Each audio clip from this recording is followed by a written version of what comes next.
Почитувани граѓани, почитувани новинари, ветувањата на Данела Арсовска дека ќе се заложи за борба против загадувањето и заштита на животната средина сега стануваат лажни предизборни ветувања. Во реалноста, Арсовска крати буџетски средства во секторот за животна средина, поништува еколошки проекти и најавува популистички мерки. Покрај тоа, што за 3 пати ги намали средствата за секторот за животна средина, Арсовска сериозно ги намали и средствата за субвенционирање на трошоците за набавка на инвертори. Субвенциите кон скопјани за инвертори за следната година се намалени на само 24 милиони денари, 6 пати помалку од претходно.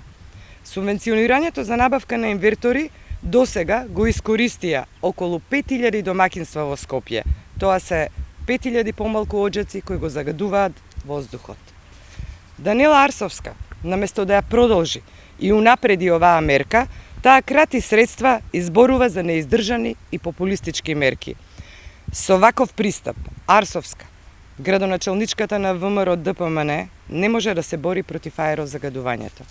Арсовска мора да почне нешто да работи, особено она што им го вети на скопјани, а добрите проекти и еколошки мерки да ги продолжи, а не да ги намалува. Ви благодарам.